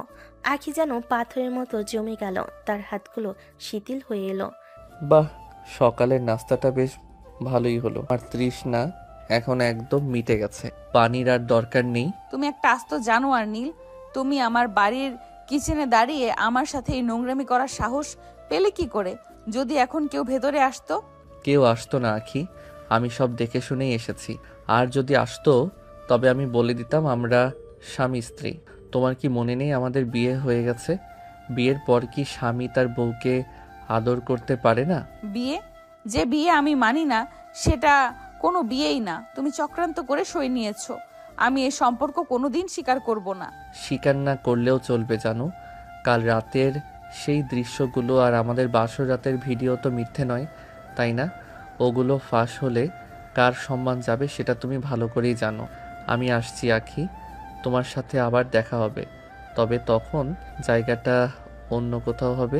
নীল চোখ টিপ মেরে কিচেন থেকে বের হয়ে গেল। ড্রয়িং রুমে গিয়ে সে খুব স্বাভাবিকভাবে আখির বাবা মায়ের কাছ থেকে বিদায় নিল। আখি কিচেনের ভিতর কাঁপতে কাঁপতে পানির গ্লাসটা ধরে দাঁড়িয়ে রইল। তার জীবনটা যে এই ছেলেটা কতটা তছনছ করে দিয়েছে তা সে প্রতি মুহূর্তে অনুভব করছে। নীল যেমন রোমান্টিক হতে পারে, তার চেয়েও কয়েক গুণ বেশি শয়তানও হতে জানে। আখি বুঝতে পারল সে যে খাঁচায় ঢুকেছে সেখান থেকে বের হওয়ার প্রতিটা রাস্তা নীল আগে থেকেই বন্ধ করে রেখেছে। খেলা তো সবে শুরু আখি। সিনিয়র বউয়ের মর্যাদা পেতে হলে তোমাকে আরো অনেক পথ হাঁটতে হবে, আর সেই পথে আমি হব তোমার একমাত্র সঙ্গী। দিন যত যাচ্ছে নীলের পাগলামি যেন পাল্লা দিয়েই বাড়ছে। আখি নিজের বাড়িতে এসে ভেবেছিল একটু শান্তিতে থাকবে, কিন্তু নীলের হাত থেকে বাঁচার কোনো উপায় সে খুঁজে পাচ্ছে না। নীল যেন আখির ছায়া হয়ে গেছে। প্রতিদিন সকাল হওয়ার আগে আখির ফোনে নীলের মেসেজ এসে জমা হয়। কখনো সেখান থেকে একরাশ ভালোবাসার কথা, কখনো আবার থাকে প্রচ্ছন্ন হুমকি। আখি ফোন সাইলেন্ট করে রাখলো, কোনো লাভ হয় না, কারণ নীল জানে কিভাবে তাকে অস্থির করে তুলতে হয়। আখি, ঘুম থেকে উঠেছো? জানালাটা খুলে দেখো তো। গ্রিলের সাথে একটা ছোট প্যাকেট ঝুলিয়ে দিয়ে এসেছি। ওটা তোমার প্রিয় চকলেট। তুমি না খেলে কিন্তু আমি সারাদিন না খেয়ে থাকবো। আর হ্যাঁ, আজকে শাড়ি পরবে, নীল রঙের শাড়ি। আমার নীল শাড়ি পরা আখিকে খুব দেখতে ইচ্ছে করছে। নীল, তুমি কি পাগল হয়ে গেছো? প্রতিদিন এইসব ড্রামা কেন করছো? আমি তোমার চকলেট খাবো না আর শাড়িও পরবো না। তুমি দয়া করে আমাকে নিজের মতো থাকতে দাও। আমার দম বন্ধ হয়ে আসছে তোমার এইসব সস্তা রোমান্টিকতায়। সস্তা হোক আর দামি, এটা আমার ভালোবাসা আখি। আমি তোমাকে ছাড়া কিছুই বুঝি না। সকালে চোখ মেলেই তোমার কথা মনে পড়ে। রাতে ঘুমানোর আগে তোমার মুখটা চোখের সামনে ভাসে। তুমি না বললে আমি শুনবো না। তুমি যদি শাড়ি না পরো তবে আমি বিকেলেই তোমাদের বাসায় হাজির হব। তখন বাবা মায়ের সামনে তোমাকে শাড়ি পরিয়ে দিয়ে আসবো। মনে থাকে যেন। আখি ফোনটা বিছানায় আছাড় মেরে ফেলে দিল। সে জানে নীল যা বলে তাই করে ছাড়ে, তাই অনিচ্ছা সত্ত্বেও তাকে নীলের হুকুম মেনে চলতে হয়। সারাদিন নীল তাকে একের পর এক SMS করে অস্থির করে রাখে। এখন কি করছো? নাস্তা করেছো? আমার কথা কি একবারও মনে পড়েনি? এ জাতীয় প্রশ্নে আখির ইনবক্সে ভর্তি হয়ে থাকে। মাঝে মাঝে অফিসের কাজের দোহাই দিয়ে নীল হঠাৎ করে আখির বাড়ির সামনে গাড়ি নিয়ে দাঁড়িয়ে থাকে শুধু তাকে এক পলক দেখার জন্য। আখির বাবা মা ভাবেন নীল কত ভালো ছেলে, এখনো তার ভাবি বোনের প্রতি কত দায়িত্বশীল। রাত যখন গভীর হয়, আখি যখন ভাবে আজ হয়তো নীল আসবে না, ঠিক তখনই বেলকুনি খটখট শব্দ হয়। নীল যখন কোনো বাধা মানে না, সে মাঝরাতে পাইপ পেয়ে আখির রুমে চলে আসে। আখি প্রথমে ভয় পেত, কিন্তু এখন তার কাছে এটা প্রতিদিনের আতঙ্কে পরিণত হয়েছে। নীল রুমে ঢুকে খুব শান্তভাবে আখির পাশে এসে বসে। কখনো আখি চুলে বিলি কেটে দেয়, আবার কখনো জোর করে আখির মাথা নিজের কাঁধে নামিয়ে নেয়। জানো আখি, সারাদিন তোমার সাথে কথা না বললে আমার নিঃশ্বাস নিতে কষ্ট হয়। মনে হয় এই বুঝি আমার দম আটকে যাবে। লোকে একে পাগলামি বলতে পারে, কিন্তু আমি জানি তুমি ছাড়া আমার এই পৃথিবীতে আর কোনো গতি নেই। তুমি কেন আমাকে এত অবহেলা করো? আমি কি দেখতে খুব খারাপ, নাকি আমার ভালোবাসায় কোনো কমতি আছে? নীল, তুমি কেন বুঝছো না? এই সম্পর্কটা শুরুই হয়েছে একটা অপরাধ দিয়ে। তুমি আমাকে ধোঁকা দিয়েছো। তুমি রীতা আপুর কথা ভেবে একবারও আমার কাছে ক্ষমা চাওনি। তোমার এই ভালোবাসা আমার কাছে বিষের মতো লাগে। তুমি যখন এইভাবে মাঝরাতে আমার রুমে আসো, আমার মনে হয় আমি কোনো জেলখানায় বন্দি হয়ে আছি। জেলখানা যদি হয়, তবে সেই জেলের মালিক আমি আখি। আর বন্দি যখন হয়েছ, তখন মুক্তি পাওয়ার আশা ছেড়ে দাও। আমি তোমাকে আগলে রাখতে চাই। তোমার সব জেদ, সব রাগ আমি সয়ে নেব, কিন্তু তোমাকে অন্য কারো হতে দেব না। তুমি আমার নেশা হয়ে গেছো আখি। এই যে এখন তোমার গায়ের ঘ্রাণ নিচ্ছি, এটাই আমার বেঁচে থাকার রসদ। নীল আখিকে খুব শক্ত করে জড়িয়ে ধরে তার গলার কাছে মুখ নামিয়ে আনে। আখি পাথরের মতো স্থির হয়ে থাকে। সে জানে বাধা দিলে নীল আরো বেশি হিংস্র হয়ে উঠবে। নীল মাঝে মধ্যে ছোটখাটো গয়না বা দামি পারফিউম নিয়ে আসে। আখি সেগুলো নিতে না চাইলেও নীল জোর করে তার ডয়ারে রেখে যায়। নীল যেন আখিকে একটা মায়ের জালে আর আতঙ্কের জালে সমানভাবে বন্দি করে ফেলেছে। আখি বুঝতে পারে না সে নীলের এই রূপকে ঘৃণা করবে নাকি করুণা করবে। তুমি কি সারা দিন এইভাবেই আমাকে লুকিয়ে লুকিয়ে দেখবে নীল? তোমার কি সাহস আছে সবার সামনে গিয়ে সত্যিটা বলার, নাকি তুমি শুধু এই অন্ধকারের সুযোগ নিতেই জানো? সাহস আমার কতটা আছে তা তো তুমি জানোই আখি। সময় আসুক, আমি সবাইকে ডেকে ঢাকঢোল পিটিয়ে বলবো তুমি আমার বউ। তবে তার আগে আমি চাই তুমি নিজের ইচ্ছায় আমার কাছে ফিরে আসো। আমি তোমাকে সেই পর্যন্ত অপেক্ষা করাবো যতক্ষণ না তুমি বলতে বাধ্য হও যে তুমিও নীলকে ছাড়া বাঁচবে না। আর রীতা ভাবির কথা ভেবো না, তাকে সামলানোর ক্ষমতা আমার আছে। নীল হাসতে হাসতে আখির কপালে একটা দীর্ঘ চুমু খেয়ে আবার বেলকুনি দিয়ে নেমে যায়। আখি অন্ধকারের দিকে তাকিয়ে থাকে। তার মনে হয় নীলের এই অবসেশন দিন দিন এক ভয়ঙ্কর রূপ নিচ্ছে। নীল তাকে এক মুহূর্তের জন্য নিজের চিন্তা থেকে বের হতে দিচ্ছে না। আখি বুঝতে পারছে তার নিজের ব্যক্তিত্ব যেন নীলের এই প্রবল ইচ্ছে শক্তির কাছে ধুলোই মিশে যাচ্ছে। সে চাইলেও এখন আর পালাতে পারছে না, কারণ নীলের মায়া, তার দাপট দুটোই তাকে আষ্টে পিষ্টে জড়িয়ে ধরেছে। নীল আজকে সকাল থেকেই খুব ফুরফুরে মেজাজি ছিল। রাতে আখির সাথে দেখা করে আসার পর থেকে ওর মনটা একদম শান্ত হয়ে আছে। আয়নার সামনে দাঁড়িয়ে নিজের শার্টের কলার ঠিক করতে করতে ও ভাবছিল আজকে আখিকে নিয়ে কোনো ভালো রেস্টুরেন্টে খেতে যাবে। নীল শীষ দিতে দিতে নিজের রুম থেকে বেরিয়ে নিচে এলো, কিন্তু ড্রয়িং রুমে পা রাখতে দেখলো পুরো বাড়ির পরিবেশ একদম অন্যরকম। রীতাপু খুব ব্যস্ত হয়ে এদিক ওদিক ছোটাছুটি করছেন। হাতে তার কয়েকটা নতুন শাড়ি আর গয়নার বাক্স। আকাশ ভাইও ফোনে কার সাথে যেন খুব সিরিয়াস কথা বলছেন। বাড়ির কাজের লোকগুলো ঘরদর একদম তকতক করে পরিষ্কার করছে। নীল একটু অবাক হয়ে দাঁড়িয়ে রইল। রীতা ভাবি, ঘটনা কি? আপনারা সবাই এত সাজুগুজু করছেন কেন? আর ঘরবাড়ি তো মনে হচ্ছে ঈদের মতো পরিষ্কার করছেন। কোথাও দাওয়াত আছে নাকি? আরে নীল, তুই এখনো দাঁড়িয়ে আছিস? তোকে তো বলতে ভুলেই গেছি খুশির খবরটা। আজকে আমাদের সবার জন্য একটা খুব বড় দিন। আকিকে দেখতে আসছে আজকে। পাত্রপক্ষ একদম হুট করে সময় দিয়েছে, তাই আমরা খুব তড়িঘড়ি করে সব গোছগাছ করছি। কি বললেন ভাবি? আখিকে দেখতে আসছে মানে কি? হ্যাঁ রে নীল, আমার বাবার এক খুব ঘনিষ্ঠ বন্ধুর ছেলে, নাম আবির। ছেলেটা অনেকদিন বিদেশে ছিল, গত মাসে পাকাপাকি ভাবে দেশে ফিরে এসেছে। এখন ওর বাবার বিশাল বিজনেসের হাল ধরেছে।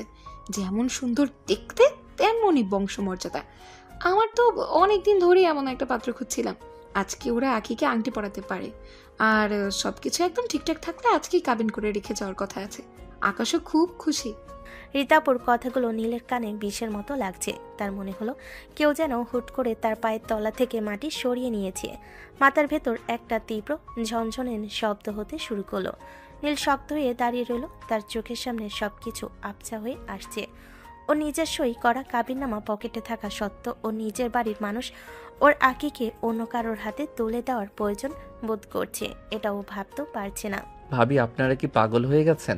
এভাবে না জেনে না বুঝে হুট করে বিয়ে ঠিক করে ফেললেন। আখিকে একবার জিজ্ঞেস করেছেন ও রাজি কিনা? আরে নীল, পাগল হব কেন? আখি তো খুব লক্ষ্মী মেয়ে। ও মা বাবার কথার বাইরে এক কদমও যায় না। আর আবিরের মতো ছেলে আমাদের ভাগ্য থাকলেই জোটে। তুই ওসব ছাড়, তাড়াতাড়ি রেডি হয়ে নে। আমরা সবাই একসাথে আখিদের বাড়ি রওনা দেব। তুই আবার আমাদের সাথে না গেলে কি হয়? নীল আর একটা শব্দ মুখ থেকে বের করতে পারলো না। ওর শরীর কাঁপছে। ও বুঝলো এখন এখানে দাঁড়িয়ে কথা কাটাকাটি করলে আসল রহস্য ফাঁস হয়ে যাবে, কিন্তু ও এ বিয়ে কোনোভাবেই হতে দিতে পারে না। নীল কাউকে কোনো কথা না বলে হন্তদন্ত হয়ে ড্রয়িং রুম থেকে বেরিয়ে গেল। রিতার আকাশ অবাক হয়ে ওর যাওয়ার পানে তাকিয়ে রইলেন। আকাশ পেছন থেকে ডাকলো, নীল শুনল না। ও নিজের গাড়িতে উঠে স্টার্ট দিয়ে পাগলের মতো ড্রাইভ করতে শুরু করলো। ওর মাথায় এখন শুধু একটাই চিন্তা, আঁখি ওর, শুধুই ওর। ওদিকে আঁখিদের বাড়িতেও সাজ সাজ রব। আখির মা আঁখিকে একটা হালকা গোলাপি রঙের শাড়ি পরিয়ে দিচ্ছেন। আখির মুখটা মরা মানুষের মতো ফ্যাকাশে হয়ে আছে। ও জানে নীল যখন এটা জানবে তখন একটা তুফান উঠবে, কিন্তু আখি নিজেও দোটানায় পড়ে গেছে। সে মুখে যতই বলুক সে নীলকে ঘৃণা করে, কিন্তু গত কয়েকদিনের নীলের সেই পাগলামি, নীলের সেই যত্ন আর গভীর রাতের সেই মায়াবী মুহূর্তগুলো তাকে অন্যরকম একটা অনুভূতির দিকে নিয়ে গেছে। ঘৃণাটা এখন আর আগের মতো আর স্পষ্ট নয়। তার চেয়েও বড় কথা, একটা বিশেষ কারণে সে চাইলেও এখন নীলকে ছেড়ে যেতে পারবে না। একটা বড় সত্য তার শরীরের ভেতর জমা হয়েছে, যা সে এখনো কাউকে বলেনি।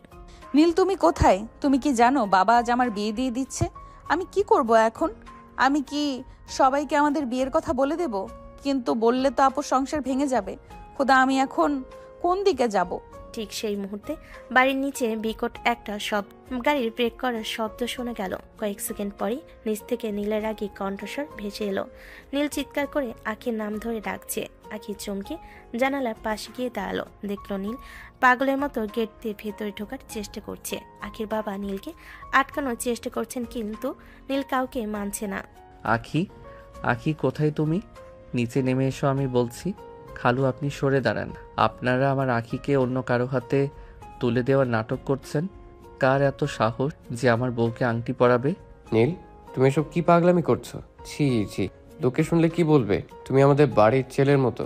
আজ আখিকে দেখতে পাত্রপক্ষ আসবে, তুমি কেন এভাবে চিৎকার করছো? পাত্রপক্ষ আসুক আর জম আসুক, আমার তাতে কিছু যায় আসে না। আমি আপনাদের পরিষ্কার বলে দিচ্ছি, আখি আমার।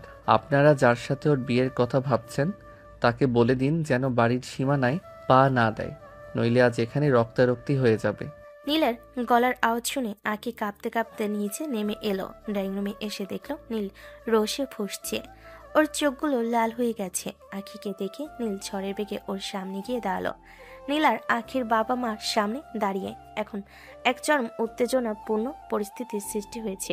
আখি নীলকে দেখে আতঙ্কিত হয়ে পড়লো, কারণ সে জানে নীল এবার সত্যি সত্যি কিছু একটা ঘটিয়ে ফেলবে। কিন্তু নীল যখন আখির হাতটা শক্ত করে সবার সামনে ধরলো, তখন আখি বুঝতে পারলো আজ আর ফেরার কোনো পথ নেই। আখি, তুমি সবাইকে সত্যিটা বলবে নাকি আমি বলবো? বলো তুমি আমার কে? বলো তুমি কেন আজকে এই শাড়ি পরে অন্যের সামনে যাবে না? তুমি চুপ করে থেকো না আখি, তোমার এই চুপ করে থাকা আমাদের ধ্বংস করে দেবে। নীল, তুমি শান্ত হও। দয়া করে এখানে সিন ক্রিয়েট করো না। মা বাবা হার্ট অ্যাটাক করবে। তুমি চলে যাও এখান থেকে। আমি কোথাও যাব না। আজ এখান থেকে তোমাকে নিয়ে ফিরবো, নয়তো লাশ হয়ে ফিরবো। খালু, খালাম্মা, আপনারা যে বিয়ের আয়োজন করছেন সেটা বন্ধ করুন, কারণ আখি অলরেডি বিবাহিত। ও আমার বিবাহিত স্ত্রী। নীলের কথা শুনে আখির বাবা মা পাথরের মতো দাঁড়িয়ে রইলেন। রীতাপু আর আকাশ ভাইও ততক্ষণে হন্তদন্ত হয়ে বাড়িতে ঢুকে পড়েছেন। নীলের শেষ কথাটা সবার কানে বোমা ফাটার মতো ফাটল। পুরো ঘরে একটা পিনপতন নীরবতা নেমে এলো। আখি শুধু মাথা নিচু করে কাঁদতে শুরু করলো। সে বুঝতে পারলো যে ঝড়ের ভয় সে এতদিন পাচ্ছিল, সেই ঝড় আজ তার ঘরের ভেতরেই আশ্রয় পড়েছে। নীল আজ সবার সামনে ওর মুখোশ খুলে দিয়েছে, আর এর সাথে শুরু হলো এক নতুন যন্ত্রণার গল্প। ড্রয়িং রুমের পরিবেশ তখন এমন পর্যায়ে পৌঁছেছে যে মনে হচ্ছে যে কোনো সময় একটা বড় দুর্ঘটনা ঘটে যাবে। নীল যখন চিৎকার করে বলল যে আখি ওর বিবাহিত স্ত্রী, তখন আখির বাবা নিজের বুকে হাত দিয়ে সোফায় ধপ করে বসে পড়লেন। তার চোখে মুখে বিশ্বাস ভঙ্গের যন্ত্রণা। ঠিক সেই সময় গেট দিয়ে রিতা আর আকাশ হন্তদন্ত হয়ে ভেতরে ঢুকলো। তাদের পেছনে নীলের বাবা মা এবং পরিবারের অন্য সদস্যরাও উপস্থিত। সবার মুখ গম্ভীর। রিতা সরাসরি নীলের সামনে গিয়ে দাঁড়ালো। নীল তখনও আখির হাত শক্ত করে ধরে আছে, যেন কেউ কেড়ে নিতে না পারে। রীতা ভাবি, আপনি আমাকে মারুন কিংবা বাড়ি থেকে বের করে দিন, কিন্তু আখিকে অন্য কারো হতে দেব না। আমরা বিয়ে করেছি, এটা সত্যি। আমি ওকে ভালোবাসি। নীল ভাবছিল রিতা হয়তো এবার ওকে চড় মারবে কিংবা চিৎকার করবে, কিন্তু সবাইকে অবাক করে দিয়ে রিতা খুব শান্তভাবে নীলের কাঁধে হাত রাখলো। নীল অবাক হয়ে রিতার দিকে তাকালো। ওদিকে আকাশ এগিয়ে এসে নীলের মাথায় বেশ জোরে একটা গাঁটটা মারলো। নীল ব্যথায় চিৎকার করে উঠল। অবাক হওয়ার ঘোর কাটছিল না ওর। কিরে গাধা, তুই কি মনে করেছিস তুই অনেক বড় বুদ্ধিমান আর আমরা সবাই ঘাস কাটি? তুই ভেবেছিস আমাদের চোখে ধুলো দিয়ে এত বড় কাজ করে ফেলবি আর আমরা কিছুই টের পাবো না? ভাইয়া, আপনি কি বলছেন? আমি তো মানে তোদের ওই বাগানবাড়ির কেয়ারটেকার কাকা আমাকে সেই দিনই সব ফোন করে বলেছিল। সে বলেছিল তোদের কোনো অ্যাক্সিডেন্ট হয়নি, তোরা দুজন মিলে বাসরঘর সাজিয়ে সেখানে রাত কাটিয়েছিস। ওই দিনই আমার মাথায় আকাশ ভেঙে পড়েছিল নীল। আমি বিশ্বাস করতে পারছিলাম না আমার নিজের ভাই আর আমার নিজের শালিকা আমাদের না জানিয়ে এত বড় একটা কাজ করলো। কিন্তু পরে যখন খোঁজ নিলাম, আমাদের ফ্যামিলি উকিলও জানালো যে তোরা নাকি মাসখানেক আগেই কোর্টে বিয়ে করেছিস। শুধু তাই নয় নীল, আমরা তোকে আর আখিকে অনেক সুযোগ দিয়েছি সত্যিটা স্বীকার করার জন্য, কিন্তু তোরা দুজনে এমন চোর যে কেউ মুখ খুললি না। আখি তো ভয়ে আমার সাথে চোখ মেলাতে পারছিল না, তাই আমরা বাড়ির সবাই মিলে আলোচনা করে এই গেমটা সাজালাম। এই আবির টাবির কেউই নয়, ওটা আকাশের এক বন্ধুর ছোট ভাই। আমরা চেয়েছিলাম তোদের এই বিয়ের নাটকটা যেন তোদের মুখ দিয়ে বের হয়। আখি আর নীলে দুজনেরই এমন ভেবাচাক আঁখি একে অপরের দিকে তাকাচ্ছে। তাদের পুরো পৃথিবী যেন উল্টে গেল। যে সত্যটা তারা বুকের মধ্যে পাথরের মতো চেপে রেখেছিল, সেই সত্য নিয়ে পরিবারের সবাই তাদের সাথে খেলা করেছিল। আখি লজ্জায় কান্নায় ভেঙে পড়ল। সে দৌড়ে গিয়ে তার বাবার পায়ের কাছে বসে পড়ল। বাবা, আমাদের ক্ষমা করে দাও। আমি নীলকে অনেক বাধা দিয়েছিলাম, কিন্তু পরিস্থিতির চাপে পড়ে আমরা সব লুকিয়েছি। আমি রীতা আপুর সংসারের কথা ভেবে ভয় পাচ্ছিলাম। তোমরা যে সব জানতে, এটা আমরা স্বপ্নেও ভাবিনি। খালু, আমি জানি আমি অনেক বড় অন্যায় করেছি, আপনাদের বিশ্বাস ভেঙেছি, কিন্তু আমি আখিকে ছাড়া থাকতে পারবো না। আপনারা চাইলে আমাকে শাস্তি দিন, কিন্তু আমাদের আলাদা করবেন না। আমি আপনাদের কাছে হাত জোর করে ক্ষমা চাইছি। নীলের বাবা মাও সামনে এগিয়ে এলেন। তারা আখির বাবাকে বোঝালেন যে যা হওয়ার হয়ে গেছে, এখন ছেলে মেয়েদের সুন্দরভাবে গ্রহণ করে নেওয়াই বুদ্ধিমানের কাজ। আখির বাবা দীর্ঘশ্বাস ফেলে নীলের মাথায় হাত রাখলেন। বাড়ির গম্ভীর পরিবেশটা মুহূর্তের মধ্যে কান্নায় ভিজে একাকার হয়ে গেল। সবাই সবাইকে জড়িয়ে ধরে আবেগপ্রবণ হয়ে পড়ল, কিন্তু রীতা তখন একটা রহস্যময় হাসি মুখে নিয়ে দাঁড়িয়েছিল। দাঁড়াও বাবা, কান্না থামাও। ড্রামা এখনো শেষ হয়নি। নীল আর আখি কি শুধু তোমাদের কাছে বিয়ের বিষয়টা লুকিয়েছিল? এরা তো এর চেয়েও বড় আরেকটা সত্যি আমাদের সবার কাছে লুকিয়ে রেখেছে। রীতার কথা শুনে সবাই থমকে গেল। নীল আর আখি একে অপরের দিকে তাকালো। নীল অবাক হয়ে ভাবছে বিয়ের পর আবার কি লুকালো। আকাশ ভুরকুচকে রীতার দিকে তাকালো। ড্রয়িং রুমে আবারও পিনপতন নীরবতা নেমে এলো। রীতা মুচকি হেসে এগিয়ে গিয়ে আখির পেটে হাত রাখলো। তোমরা কি জানো, আমাদের বাড়ির ছোট বউ মানে আখি হলো প্রেগনেন্ট। ও মা হতে চলেছে। রীতার এই কথাই মনে হলো ড্রয়িং রুমে একটা বোমা ফেটেছে। নীল পাথরের মতো স্তব্ধ হয়ে গেল। ও নিজের কানকে বিশ্বাস করতে পারছে না। ওর হাত পা কাঁপতে শুরু করলো। ও ধীরে ধীরে আখির দিকে মুখ ফেরালো।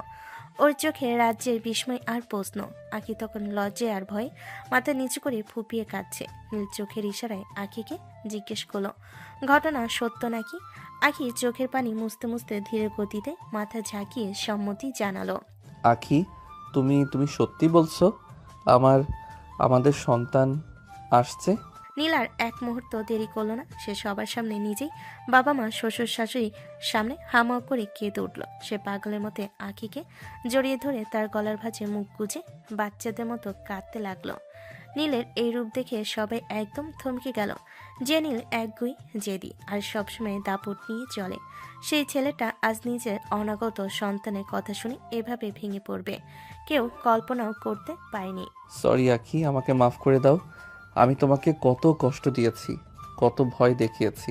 আমি আসলে জানতামই না যে আমি বাবা হতে চলেছি। আমি কথা দিচ্ছি, আমি আর কোনোদিন তোমার চোখে পানি আসতে দেব না। তুমি আমাকে এত বড় একটা খুশি দিলে আখি। নীল, শান্ত হও, সবাই দেখছে তো। তুমি এভাবে কাঁদলে আমারও কান্না পাচ্ছে। আমি চেয়েছিলাম তোমাকে সারপ্রাইজ দেবো, কিন্তু রীতা আপু কিভাবে জানলো আমি জানি না। ওই যে বললাম না, তোদের সব খবর আমার কাছে আগে পৌঁছয়। ডক্টর যখন তোকে ফোন করেছিল তখন আমি তোর পাশেই ছিলাম, শুধু তুই খেয়াল করিসনি। ড্রয়িং রুমের দৃশ্যটা এখন পুরোপুরি পাল্টে গেছে। একটু আগে যেখানে ঘৃণা আর অভিযোগ ছিল, সেখানে এখন শুধু আনন্দ আর খুশির জোয়ার। নীলের কান্না দেখে রীতার আকাশে চোখও পানি চলে এলো। সবাই একসাথে নীল আর আঁখিকে ঘিরে দাঁড়ালো। বাড়ির মুরব্বীরা দোয়া করতে শুরু করলেন। নীল তখনও আঁখির হাত চায়নি। সে যেন নিজের জীবনের সবচেয়ে বড় সম্পদ খুঁজে পেয়েছে। নীল আজ বুঝতে পারল, জোর করে কাউকে পাওয়া যায় ঠিকই, কিন্তু ভালোবাসা আর সম্মান দিয়ে আপন করে নেওয়ার আনন্দটা পৃথিবীর সব কিছুর চেয়ে আলাদা। সেই উত্তাল দিনগুলো পার হয়ে আজ কয়েকটা মাস কেটে গেছে। বাড়ির পরিবেশ এখন একদম শান্ত আর খুশিতে ভরপুর। নীলা সেই একগুঁইমি আর পাগলামি এখন মায়া আর যত্নে পরিণত হয়েছে। আখির মা হওয়ার সময় যত এগিয়ে আসছে, নীল যেন তত বেশি অস্থির হয়ে পড়ছে। সে এখন আর সেই ভয়ঙ্কর নীল নেই যে আখিকে ব্ল্যাকমেইল করত। এখন সে একজন আদর্শ স্বামী, যে তার বইয়ের ছোটখাটো সব আবদার পূরণ করার জন্য জান দিয়ে দেয়। আখি, তুমি আবার এই ভারী পানির জগটা তুলতে গেলে কেন? আমি না তোমাকে বলেছি কোনো ভারী কাজ করবে না? রীতা ভাবি, দেখো তোমার বোন আবার জেদ করছে। আরে নীল, তুই তো দেখি আখিকে একটু হাততেও দিবি না। অত টেনশন করিস না তো, ও এখন সুস্থ আছে। আর তুই যে সারাক্ষণ ওর পেছন পেছন ঘুরঘুর করিস, তাতে ও আরো বেশি অস্বস্তি বোধ করে। আপু ঠিক বলেছ। নীল তো আমাকে এখন নিজের পায়ে দাঁড়াতেও দেয় না। মনে হয় আমি কাচের পুতুল, একটু নড়লেই ভেঙে যাব। নীল তুমি প্লিজ অফিসে যাও, আমি একদম ঠিক আছি। অফিস যাবে? আমার মাথা, তোমাকে এই অবস্থায় রেখে আমি কোথাও যাচ্ছি না। আকাশ ভাইয়া একাই অফিস সামলাক, আজ আমি তোমার জন্য নিজ হাতে পায়েস রান্না করব। তুমি শুধু চুপচাপ সোফায় বসে থাকবে, বুঝেছো? নীল রান্নাঘরের দিকে দৌড়ে গেল। রীতার আঁখি একে অপরের দিকে তাকিয়ে হেসে ফেল। রীতা এসে আঁখির পাশে বসলো এবং পরম মমতায় তার মাথায় হাত বুলিয়ে দিল। তাদের এই বোনের সম্পর্কটা এখন আরও গভীর হয়েছে, যা হিসাবে নয়, বরং দুই বোন একই বাড়িতে থেকে একে অপরের শক্তি হয়ে দাঁড়িয়েছে। রীতা এখন বুঝতে পারে নীল আসলে আঁখিকে পাগলের মতো ভালোবাসে বলেই অমন সব উল্টাপাল্টা কাজ করেছিল। জানিস আখি, শুরুতে আমি যখন তোদের বিয়ের কথা শুনেছিলাম, আমার মনে হয়েছিল পৃথিবীটা বুঝি শেষ হয়ে গেল। তোকে যা হিসেবে মেনে নেওয়াটা আমার কাছে অনেক বড় চ্যালেঞ্জ ছিল। কিন্তু এখন নীলের পরিবর্তন আর তোর মুখের এই হাসি দেখে আমার সব কষ্ট দূর হয়ে গেছে। নীল তোকে সত্যি খুব সুখে রেখেছে। আপু সত্যি বলতে কি, শুরুতে আমিও খুব ভয় পেয়েছিলাম। ভেবেছিলাম নীল হয়তো আমাকে পাওয়ার জন্য এইসব করছে, কিন্তু ওর এই কয়েক মাসের যত্ন আমাকে বুঝিয়ে দিয়েছে ওর ভালোবাসাটা মিথ্যে ছিল না। ও হয়তো একটু অগোছালো, একটু জেদি, কিন্তু ওর মনটা খুব পরিষ্কার। আমাদের অনাগত সন্তান আসার খবর পাওয়ার পর ও যেন পুরোপুরি বদলে গেছে। সন্ধ্যাবেলা আকাশ অফিস থেকে ফিরে পুরো পরিবার একসাথে খাওয়ার টেবিলে বসলো। আকাশ আর নীলের বাবা মাও এখন খুব খুশি। তারাও ভাবতে পারেনি যে তাদের বাড়ির দুই ছেলে দুই বোনকে বিয়ে করে ঘরটা এমন স্বর্গ বানিয়ে ফেলবে। খাবারের মাঝখানে নীল হঠাৎ পকেট থেকে একটা ছোট্ট গিফট বক্স বের করে আখির সামনে রাখলো। কিরে নীল, আবার নতুন কোনো সারপ্রাইজ নাকি? তুই তো দেখছি আমাদের পকেট খালি করে ছাড়বি। ভাইয়া, এটা সারপ্রাইজ না, এটা একটা কৃতজ্ঞতা। আখি আমার জীবনটা বদলে দিয়েছে। ও আমাকে মানুষ হিসেবে গড়তে সাহায্য করেছে। এই ঘড়িটা ওর জন্য ছোট একটা উপহার। নীল, কেন আবার এইসব আনলে? তুমি পাশে আছো, এটাই তো বড় উপহার। না আখি, তুমি আমার সিনিয়র বউ হতে পারো, কিন্তু আমার হৃদয়ের রানী তুমি। এই পরিবারটা তোমার আর রীতা ভাবির জন্যই আজ 100টাই বাধা। আমি চাই আমাদের সন্তান যখন পৃথিবীতে আসবে, ও যেন দেখে ওর বাবা মা কতটা সুখে আছে। আখি ঘড়িটা হাতে নিয়ে নীলের দিকে তাকালো। নীলের চোখে এখন আর সেই হিংস্রতা নেই, আছে শুধু একরাশ নির্ভরতা। বাড়ির সবাই মিলে একসাথে হাসাহাসি করছে। আখি মনে হলো জীবনের শুরুতে যে ঝড়টা এসেছিল, সেই ঝড়টাই আসলে তার জীবনের সব ধুলোবালি পরিষ্কার করে দিয়ে গেছে। ভালোবাসা সবসময় সহজ পথে আসে না, মাঝে মাঝে আঁকাবাঁকা আর কঠিন পথ পেরিয়ে আসলেই সন্ধান পাওয়া যায়। ধন্যবাদ নীল, আমাকে এত সুন্দর একটা জীবন দেওয়ার জন্য। তুমি হয়তো একটু দেরিতে হলেও আমাকে ঠিকই ভালোবাসতে শিখিয়েছো। বাইরে তখন ঝিরিঝিরি বৃষ্টি হচ্ছে। বাড়ির ভেতরে আলো আর ভালোবাসার উত্তাপে সবাই এক চমৎকার মুহূর্ত পার করছে। এভাবেই ঘৃণা আর অবসেশন পেরিয়ে শুরু হলো নীল আর আখির এক নতুন জীবনের গল্প, যে গল্পে আর কোনো লুকোচুরি নেই, আছে শুধু বিশ্বাস আর অন্তহীন ভালোবাসা।